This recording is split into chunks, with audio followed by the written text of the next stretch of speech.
मेरे प्यारे साथियों, रात को सोने से पहले परमात्मा को धन्यवाद देना एक सुखद और शांतिपूर्ण नींद की नींव रखता है। यह छोटी सी आदत हमारे जीवन में गहरा बदलाव ला सकती है। आइए विस्तार से समझते हैं कि क्यों और कैसे हमें प्रतिदिन इस अभ्यास को करना चाहिए। कृतज्ञता व्यक्त करना मानसिक स्वास्थ्य के लिए अत्यंत लाभदायक है। शोधों से पता चला है कि जो लोग नियमित रूप से आभार व्यक्त करते हैं उनमें तनाव का स्तर कम होता है, उन लोगों में नींद की गुणवत्ता बेहतर होती है, आत्मसम्मान बढ़ता है, उनके रिश्ते मजबूत होते हैं। साथियों, हर सुबह हमारी आंख खुलना ही सबसे बड़ा वरदान है। परमात्मा को धन्यवाद दें कि आपको एक और दिन मिला। आप सांस ले पा रहे हैं, आप सोच विचार करने में सक्षम हैं। चाहे छोटी मोटी समस्याएं हों, पर स्वास्थ्य का होना ही बड़ी बात है। शरीर के सभी अंगों के कार्य करने के लिए भगवान का आभार व्यक्त करें। दर्द से मुक्ति के लिए परमात्मा का धन्यवाद करें। चलने फिरने की क्षमता के लिए कृतज्ञता व्यक्त करें। साथियों, जब लाखों लोग भूखे सोते हैं तब भोजन का मिलना भगवान का आशीर्वाद है। दिन भर के पोषण के लिए धन्यवाद करें। स्वच्छ पानी उपलब्ध होने के लिए भगवान का आभार व्यक्त करें। रहने के लिए सुरक्षित स्थान मिलने पर कृतज्ञता व्यक्त करें। मनुष्य के लिए परिवार और मित्रों का प्यार जीवन का सबसे बड़ा सहारा है, इसलिए माता पिता के प्रेम के लिए धन्यवाद करें। सच्चे मित्रों के लिए आभार व्यक्त करें। सहयोगी सहकर्मियों के लिए कृतज्ञता व्यक्त करें। साथियों, हर दिन हमें कुछ न कुछ सिखाता है, इसलिए गलतियों से मिले सबक के लिए भी धन्यवाद करें। नई जानकारी प्राप्त करने के अवसर के लिए आभार व्यक्त करें। चुनौतियों से मिली मजबूती के लिए कृतज्ञता व्यक्त करें। धन्यवाद पत्रिका ग्रेटिट्यूड जर्नल में लिखा है कि रोजाना सोने से पहले एक नोटबुक में 3 से 5 बातें लिखें जिनके लिए आप आभारी हैं। प्रतिदिन कृतज्ञता व्यक्त करने की आदत हमें जीवन के वास्तविक आनंद से जोड़ती है। यह छोटा सा अभ्यास हमारे दृष्टिकोण को पूरी तरह बदल सकता है और अधिक संतुष्टिपूर्ण जीवन की ओर ले जा सकता है। कृतज्ञता हमारे पास जो है उसे पर्याप्त बना देती है। यह अंधेरे को प्रकाश में, असफलता को सफलता में, निराशा को आशा में बदल देती है। इस अभ्यास को नियमित बनाएं और अपने जीवन में सकारात्मक परिवर्तन स्वयं अनुभव करें। जीवन एक अद्भुत यात्रा है जिसमें खुशियां, सफलता, सुख और आनंद तो मिलते ही हैं, लेकिन इसके साथ ही कठिनाइयां, परेशानियां और संघर्ष भी आते हैं। हम सभी के जीवन में ऐसे पल जरूर आते हैं जब हम सोचते हैं कि अब आगे कैसे बढ़ें, क्या मैं इस परिस्थिति से निकल पाऊंगा। लेकिन जब हम पीछे मुड़कर देखते हैं तो पाते हैं कि हम उन मुश्किलों से न केवल बाहर आए बल्कि और अधिक मजबूत, धैर्यवान और समझदार बनकर उभरे। और यह संभव हुआ क्योंकि परमात्मा ने हमें वह शक्ति दी, वह धैर्य दिया और वह समझ दी जिसकी हमें जरूरत थी।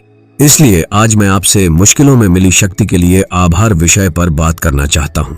साथियों, हमारी जिंदगी में आने वाली मुश्किलें हमें तोड़ने नहीं, बनाने आती हैं। कई बार हम सोचते हैं कि समस्याएं हमारे जीवन में रुकावट हैं, लेकिन सच यह है कि ये कठिनाइयां हमारे भीतर छिपी हुई ताकत को जगाने आती हैं। जैसे सोने को आग में तपाकर खरा बनाया जाता है, वैसे ही जीवन हमें कठिन परिस्थितियों में डालकर मजबूत करता है। कठिन समय में हमारी सोचने की क्षमता, निर्णय लेने की योग्यता और धैर्य की परीक्षा होती है। अगर परमात्मा पर विश्वास हो और हम उनका आभार मानना सीख लें तो हर चुनौती एक अवसर बन जाती है। कठिन समय में आभार व्यक्त करना आसान नहीं है, लेकिन यही अभ्यास हमारे मन को सकारात्मक बनाए रखता है। जब हम ईश्वर को धन्यवाद कहते हैं, हम यह स्वीकार करते हैं कि परिस्थिति चाहे जैसी भी हो, वह हमारे भले के लिए है। आभार हमारी मानसिक शक्ति को बढ़ाता है और हमें चिंता, डर और हताशा से बचाता है। आभार की भावना हमें यह सिखाती है कि मैं अकेला नहीं हूं, कोई है जो मेरा साथ दे रहा है। हम सभी ने ऐसे पल देखे हैं जब हमें लगा कि सब खत्म हो गया है, लेकिन अचानक कहीं से मदद आ गई, कोई रास्ता निकल आया या हमारे भीतर नई हिम्मत जागी। क्या यह मात्र संयोग था? नहीं, यह परमात्मा का अदृश्य हाथ था जो हमें संभाल रहा था। जब हम इस सत्य को समझते हैं तो हमारा दिल कृतज्ञता से भर जाता है। मुश्किल समय में सबसे जरूरी है धैर्य और सही निर्णय लेने की समझ। अधीरता हमें गलत रास्ते पर ले जा सकती है, जबकि धैर्य हमें सही समय पर सही कदम उठाने में मदद करता है। समझ हमें सिखाती है कि कब इंतजार करना है और कब आगे बढ़ना है। जब हम महसूस करते हैं कि यह धैर्य और समझ हमें ईश्वर की कृपा से मिली है, तो हमारा विश्वास और गहरा हो जाता है। जीवन में सबसे बड़ा सीखने का समय वही होता है जब हालात कठिन होते हैं। मुश्किलें हमें हमारी सीमाएं दिखाती हैं और उन्हें पार करने की प्रेरणा देती हैं। वे हमें यह भी सिखाती हैं कि जीवन में असली खुशी बाहरी परिस्थितियों में नहीं, बल्कि हमारे अंदर के संतुलन और शांति में है। कृतज्ञता एक आदत है जिसे हमें रोज अभ्यास में लाना चाहिए। इसके लिए कुछ सरल तरीके हैं। सुबह उठते ही धन्यवाद दें, नए दिन, नई सांस, नए अवसर के लिए। रात को सोने से पहले सोचें, आज किन किन बातों के लिए आप भगवान के आभारी हैं। मुश्किल में भी धन्यवाद कहें, यह मानकर कि यह परिस्थिति आपको मजबूत बना रही है।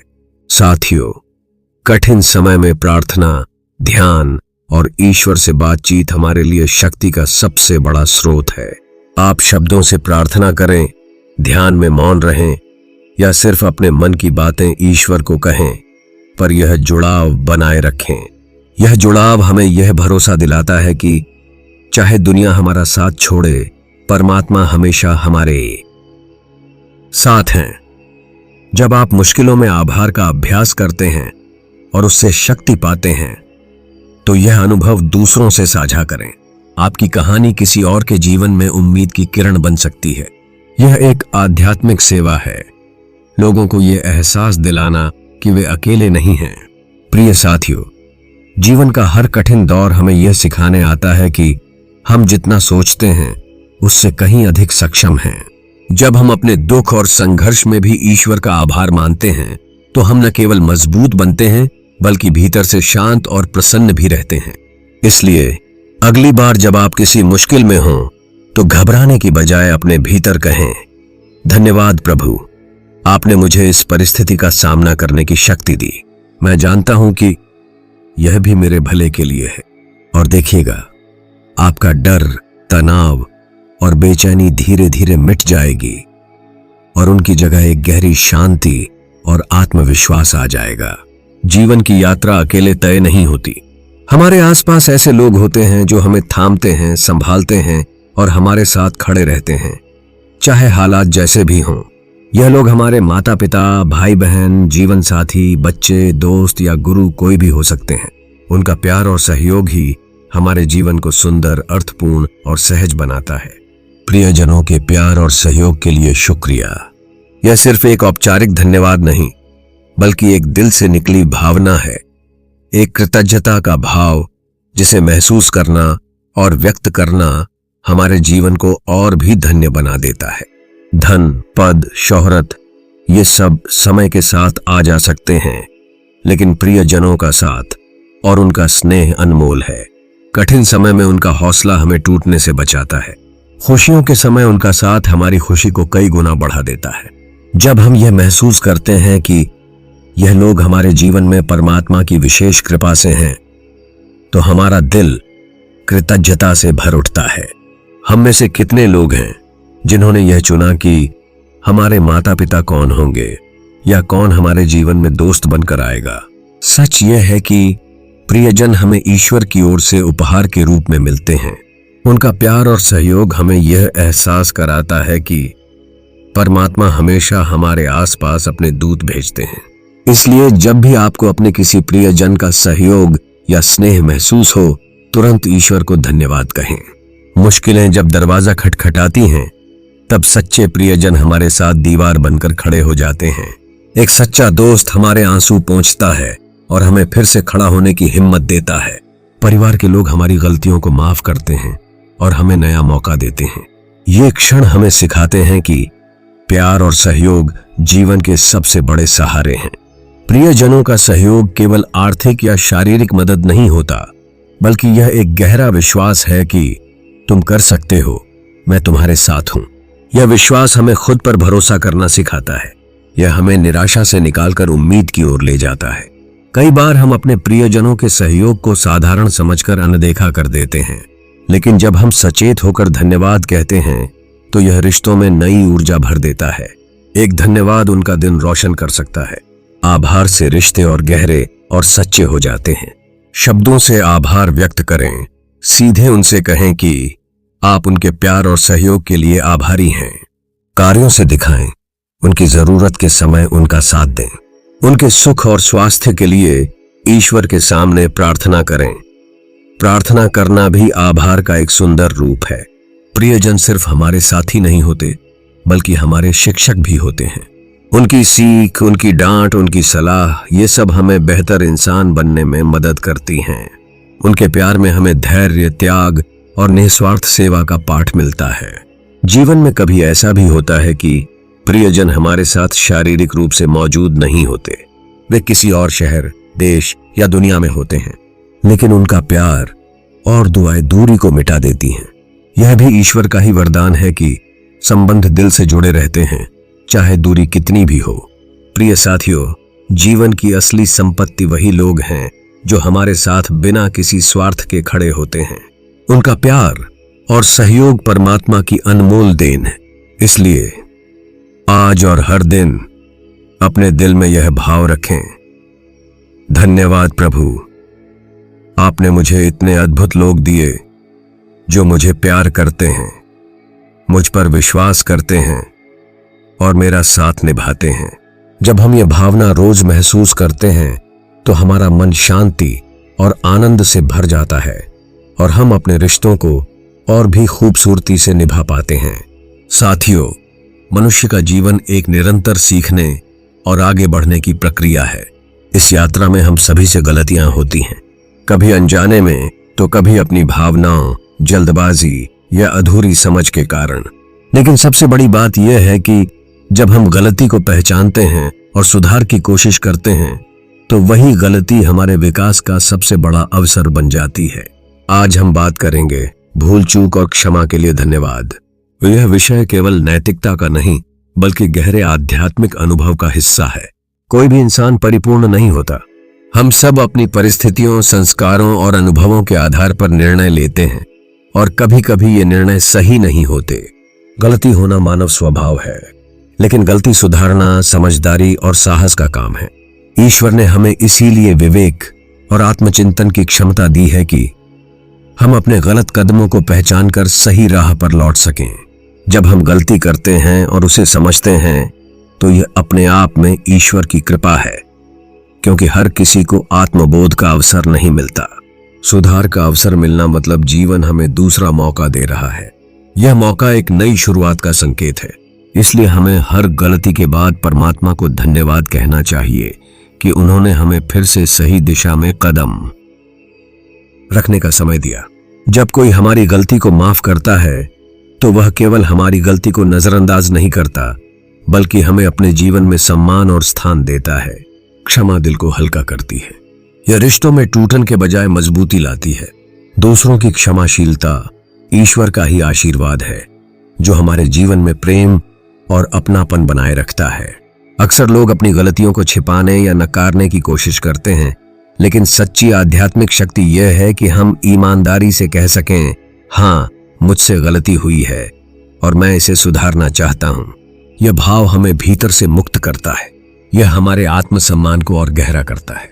धार्मिक ग्रंथों में भी वर्णन है कि ईश्वर अत्यंत दयालु और क्षमाशील हैं।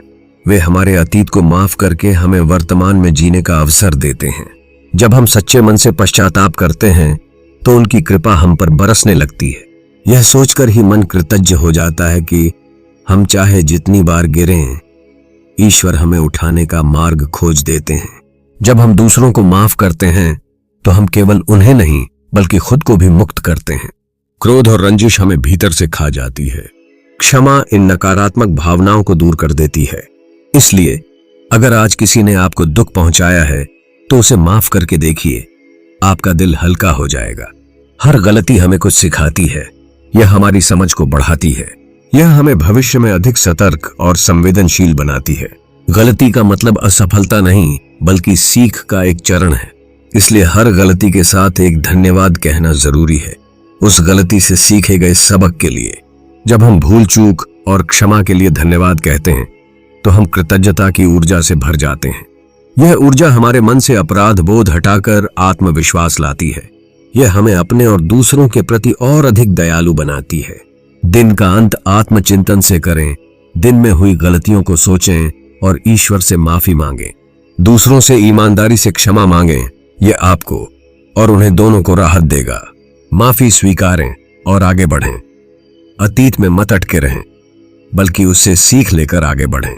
साथियों, भूल चूक और क्षमा जीवन के ऐसे अध्याय हैं जो हमें और अधिक मानवीय बनाते हैं। आज आइए हम सब मिलकर दिल से यह कहें, धन्यवाद प्रभु, आपने मुझे मेरी गलतियों को समझने की बुद्धि दी, उन्हें सुधारने का अवसर दिया और मेरे जीवन में ऐसे लोग दिए जिन्होंने मुझे क्षमा करके आगे बढ़ने की प्रेरणा दी।